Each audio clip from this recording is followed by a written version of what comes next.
welcome to Buddhist Books Podcast. For those who've been here before, welcome back. This is episode 333. Tipitaka, part 213. Cullavagga 4, part 3. Don't be overwhelmed by so many numbers. The number I would like to focus on briefly for a moment before I get started is 333. Usually when we get to like 200 or 300 or some number like that, I wax poetic about the journey thus far. And 333, it just feels like such a special number, 333. So, if you'll indulge me for a moment, it was December 5th of 2021 that I first wore this robe. Well, on Buddhist Books Podcast. I think once or twice I had worn it before that. But, I decided to begin my ministry. Self-guided. No guru told me to do this. Just the one that lives in my Sahasrara chakra. I felt called to do it. I had collected a number of statues and a lot of books on the subject of Buddhism. This tanka above my head, these kakejikus were gifted to me by a friend. Of course, the zabuton and zafu. And for what? To just arrange it in a corner? Sit there by myself? I don't know, And I felt like I could create a circuit somehow that, because my reading comprehension is such that if I'm not intensely interested in what I'm reading, my eye can look at every word on a page, and then if you ask me what I just read, I will have no idea what I just read.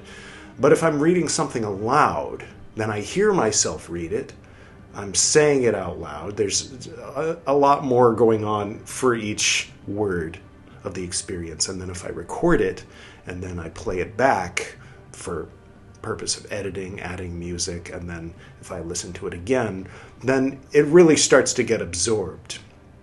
So, if anybody else besides me enjoys this, that's entirely a bonus. This is entirely a practice and an exercise that I've chosen to do for myself and for my own path. At first we read Dhammapada, and then in my ignorance at the time, I thought, okay, well, that's enough for the old Hinayana or, Theravada. I know those aren't necessarily the same thing, but what else is Hinayana if not that which is before Mahayana? Anyway, enough about that. So I jumped into Lotus Sutra, but Lotus Sutra was saying, forget all the teachings that I've given you before. Here's this new thing. We're going to keep it simple, and add stuff. And I was like, okay. I feel like I missed a lot. I feel like that little Dhammapada book wasn't enough to really give me all of the teachings of pre-sectarian early Buddhism and Theravada that I would like to have as a foundational layer before I start building upon it.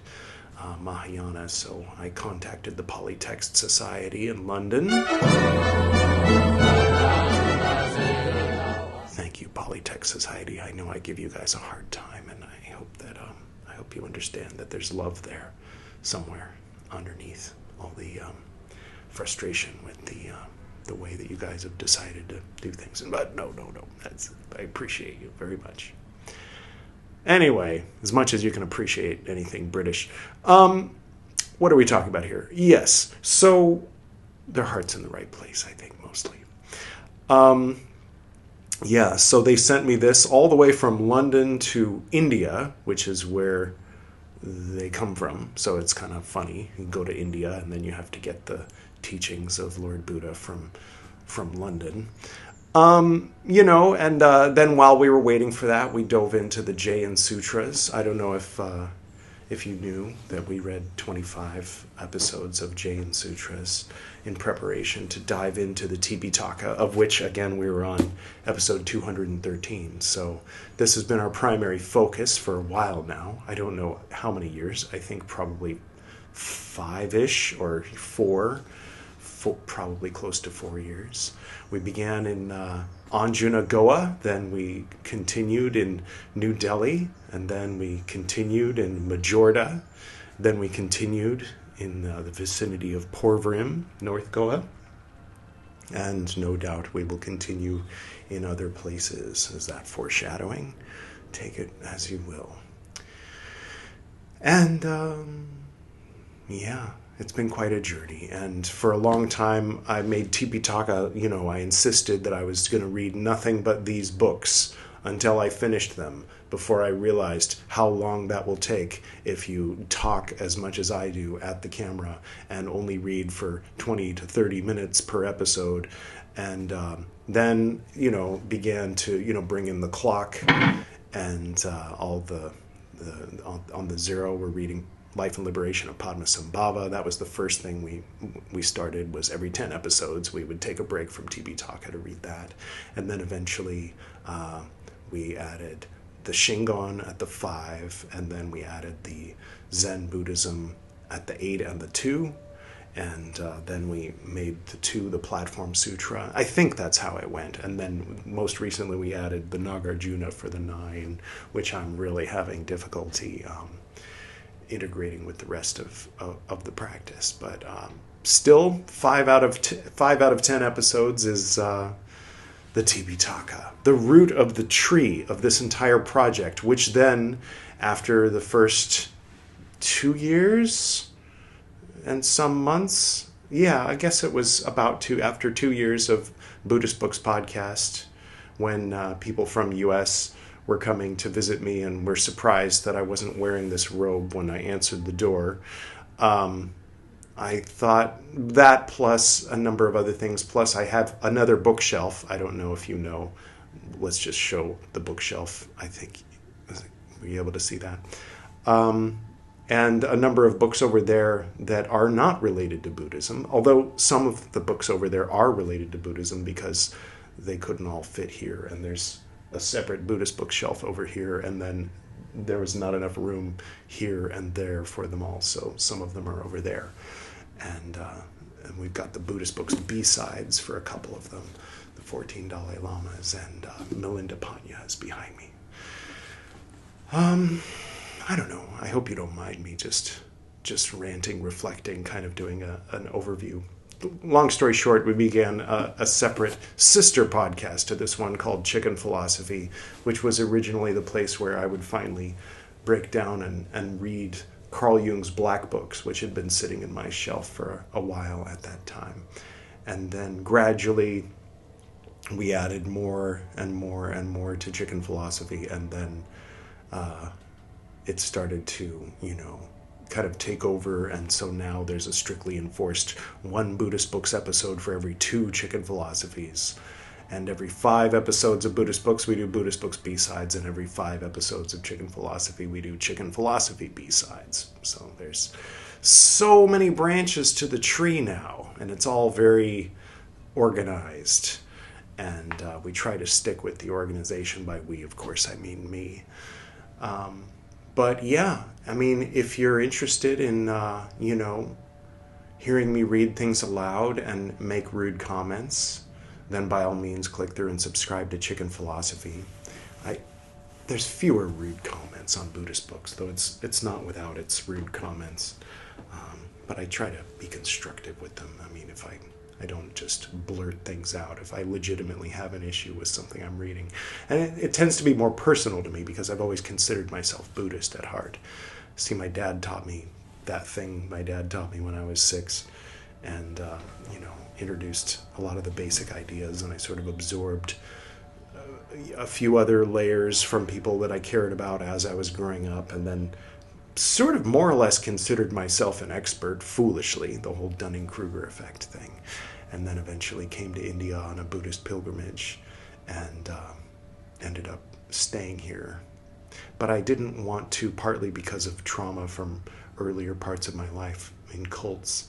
I didn't want to seek out a teacher or a guru or any of those things that people say you're supposed to do, a master, and any of the so-called gurus and teachers that did talk to struck me as people who, I'm sure are lovely people, but I'd rather go about it on my own, even if that takes longer, even if it doesn't get me anywhere, if there's anywhere to get, which I think is debatable.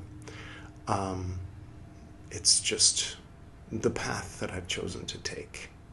Not trying to be a role model, not trying to tell other people that they should take this path. Although I think that it's worth noting that this is a path that one can take.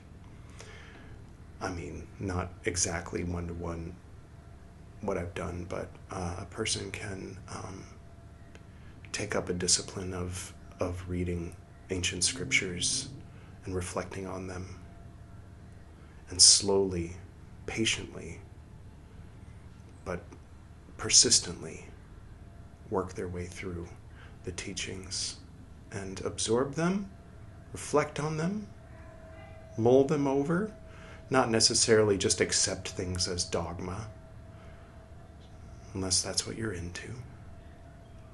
But develop a personal rapport with them, a deeper understanding of them, rather than just, a few memes. Anyway, so thank you for indulging me for so long while I wax nostalgic about this being the 333rd episode of Buddhist Books Podcast. And now we're going to pick up where we left off and read a bit of the Tipitaka, specifically Cullavagga 4, picking up right where we left off last time. Here we go. Now at that time, monks were striving, quarreling, disputing in the midst of an order. They were wounding one another with the weapons of the tongue. I think they mean words, right? They were unable to settle that legal question. They told this matter to the Lord.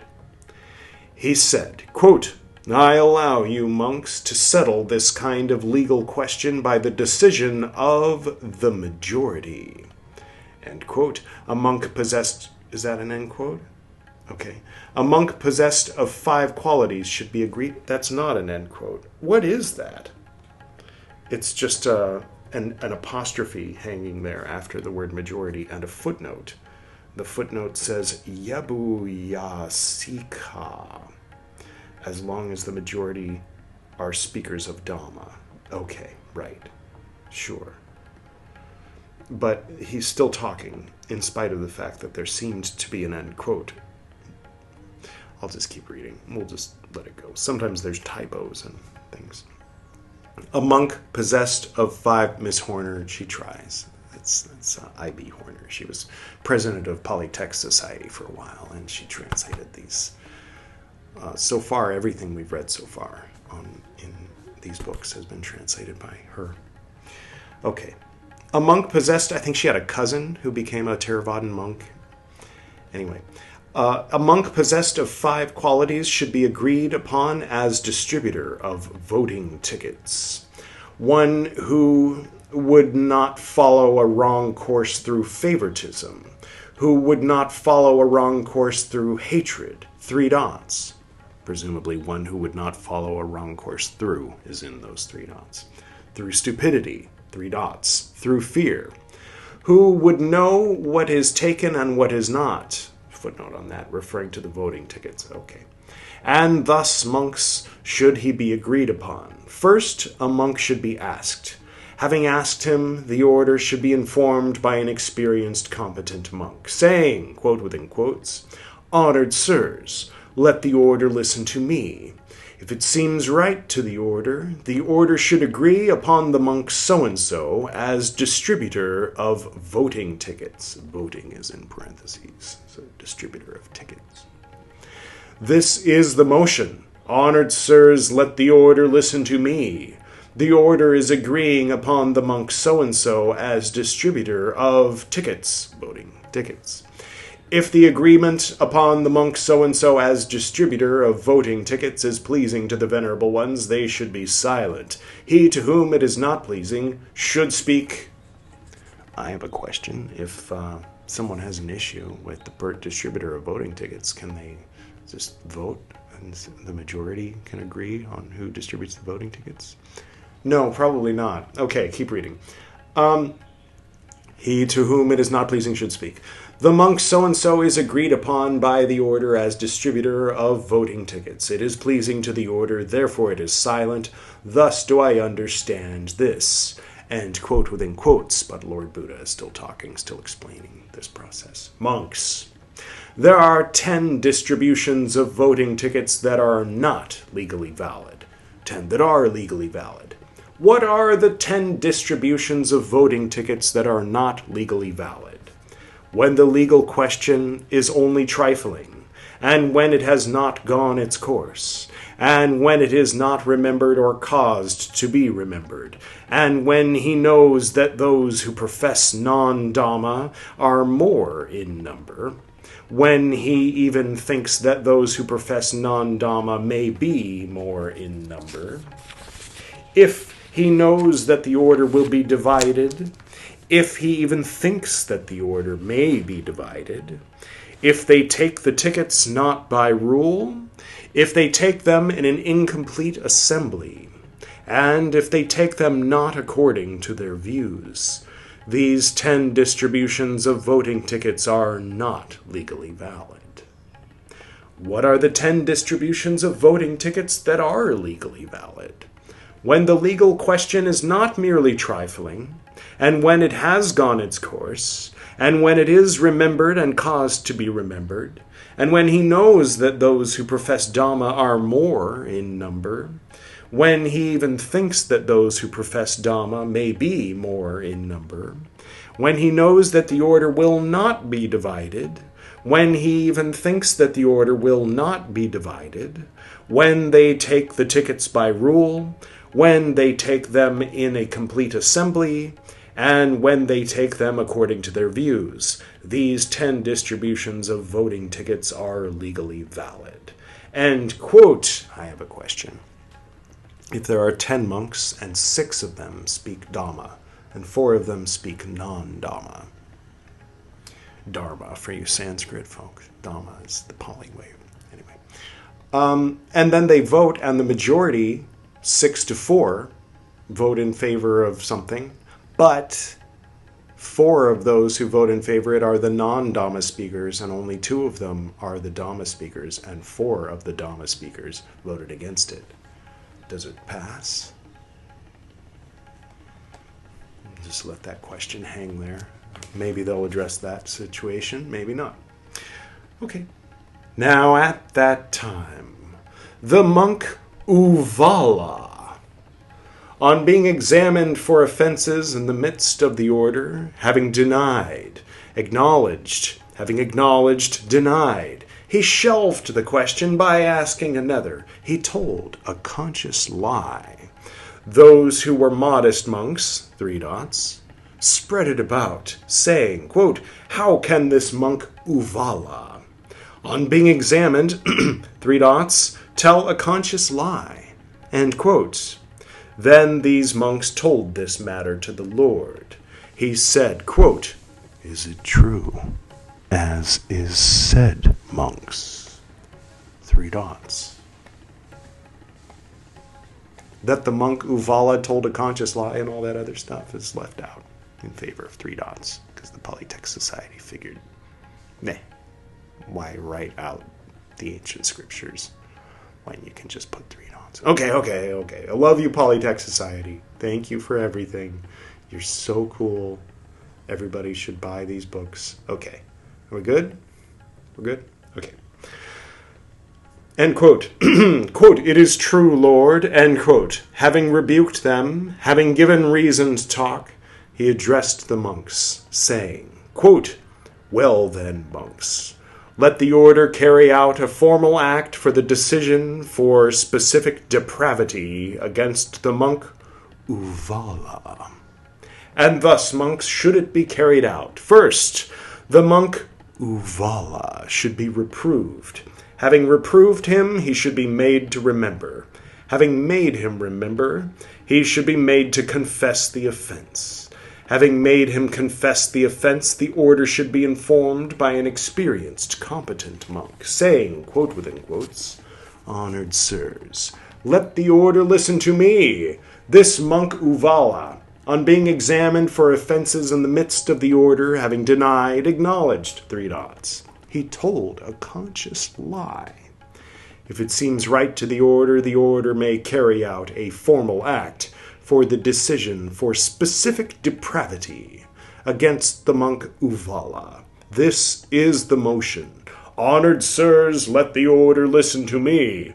This monk Uvala, he says it all 3 times, told a conscious lie. The order is carrying out a formal act for the decision for specific depravity against the monk Uvala. I think it's a good idea to repeat everything 3 times, especially if everything's orally, done, because a lot of people are going to be like, wait, what? I caught the first part of what he said, but then I spaced out. What's happening? Who's Uvala? Oh, okay, he's saying it again. Oh, okay, I think I got 2/3 of it that time. I'll wait till the 3rd time. Oh, now I get it. That's what's going on. Okay, I vote by remaining silent. Right? If the carrying out of a formal act for the decision for specific depravity against the monk Uvala is pleasing to the venerable ones, they should be silent. He to whom it is not pleasing should speak. And a 3rd time I speak forth this matter, 3 dots. A formal act for the decision for specific depravity is carried out by the order against the monk Uvala. It is pleasing to the order, therefore it is silent. Thus do I understand this. And quote within quotes, thank you, you naughty, naughty monk Uvala. Okay. Monks, he's still talking. Monks, these 5 grounds for a formal act for specific depravity are legally valid.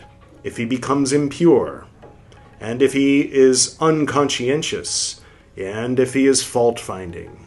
If an order, there's a footnote, never mind the footnote. If an order carries out a formal act for specific depravity against him, if it is by rule and in a complete assembly. These 5 grounds, monks, for a formal act for specific depravity are legally valid. Monks, if a formal act for specific depravity is possessed of 3 qualities, it comes to be a formal act not by rule, a formal act not by discipline, and one that is hard to settle. And if it is carried out not in the presence of, so if the person being accused isn't in the courtroom, then you can't do the trial, right? Back to that. If it is carried out without interrogation, if it is carried out not with the acknowledgement, 3 dots, of the accused, presumably. If it is carried out not by rule, if it is carried out in an incomplete assembly, monks. If a formal act for specific depravity is possessed of these 3 qualities, it comes to be a formal act not by rule, a formal act not by discipline, and one that is hard to settle. Monks, if a formal act for specific depravity is possessed of 3 qualities, it come to be a formal act. It come, really, Miss Horner? Were you a little tired that day? Maybe take a break a little more often? Sorry, no, just a little extra tea. She's British. It's tea. Never mind. Actually, caffeine doesn't really help you think. It just prevents you from falling asleep. Okay, keep reading, Edward. Of 3 qualities, it comes to be a formal act by rule, and a formal act by discipline, and one that is easily settled. If it is carried out in the presence of, if it is carried out on the interrogation, if it is carried out with the acknowledgement, if it is carried out by rule, if it is carried out in a complete assembly, monks, if a formal act for specific depravity is possessed of these 3 qualities, it comes to be a formal act by rule, a formal act by discipline, and one that is easily settled. Monks, if a monk is possessed of 3 qualities, the order, if it desires, may carry out a formal act for specific depravity against him. If he is a maker of strife, if he is a maker of quarrels, if he is a maker of disputes, and if he is a maker of contention, if he is a maker of legal questions in the order. I mean, I'd say be careful with that one, because, I mean, it makes sense to put that in place. If someone just likes to make problems, then okay, so you're just a guy who likes to make problems. But if in the future Lord Buddha is gone from this earth, Ananda, the Venerable One, gone from this earth, 11, 10, 15, 27, leaders of the Sangha later, the leader of the Sangha is a little fishy and someone's bringing it up. Who's in the wrong? The person making strife? The person making accusations and all that, raising legal questions? Or the leader? Well, the leader can point to this and say, well, you're the one in the wrong because you're the one saying that there's an issue. Is that the case? Is it the protesters that are... I'm not going to get political, but... yeah, okay. If he is ignorant, inexperienced, full of offenses, not rid of them. If he lives in association with householders, in unbecoming association with householders, yeah, don't do that. Then, obviously, the monk is the one. Monks, if a monk is possessed of these three qualities, the order, if it desires, may carry out a formal act for specific depravity against him. If he's possessed of all three, or just one of those? Because if he's a raiser of legal questions, and you want to say needs specific depravity, and vote on it by majority, come on. I mean, just think about it, But yeah, if he's doing weird things with householders, then yes. But what does it mean with specific depravity? What's the punishment? I don't know. Maybe they'll explain, maybe they won't. A monk against whom a formal act for specific depravity has been carried out should conduct himself properly. This is the proper conduct in this case. He should not ordain, he should not give guidance, a novice should not attend him, he should not consent to the agreement to exhort nuns. Even if he is agreed upon, he should not exhort nuns. 3 dots. He should not quarrel with monks. What's in those 3 dots? Polytech Society? Do I have to flip back to the last time that there was a similar punishment for suspension or whatever and copy pasted? End quote. Then the order carried out a formal act for specific depravity against the monk Uvala. All right. I hope that you enjoyed this somewhat special episode. It's special to me. Every episode is special in its own way. But, it was Buddhist Books 333. So there it is. Hope that you enjoyed yourself. Next time, it's going to be 334, which means we'll continue reading perhaps about Uvala, perhaps about something else related or unrelated to what we read about today in the Tipitaka. The rules that most people say, don't worry about the rules so much. That's for monks. And not only that, it's for ancient or Theravadin monks. You don't even need to worry about it. You're Vajrayana, you're Mahayana, you're Zen, whatever. Don't waste your time. Certainly don't read it for 5 full years. But yeah, I'm not one to take advice like that. I would rather only take 5 years and read and think about and absorb the rules for the monks in pre-sectarian early Buddhism. Why? Because I just want to feel closer to Lord Buddha. Perhaps it's sentimental. Not very Buddhist of me, is it? I'm going to go ahead and do the usual closing, and we'll leave it at that. To the north and to the south, to the east and to the west, to the spirits of light among us, and to the spirits below, we send out our reverent love and compassion. May all beings be happy. May all beings be serene. May all beings be in peace.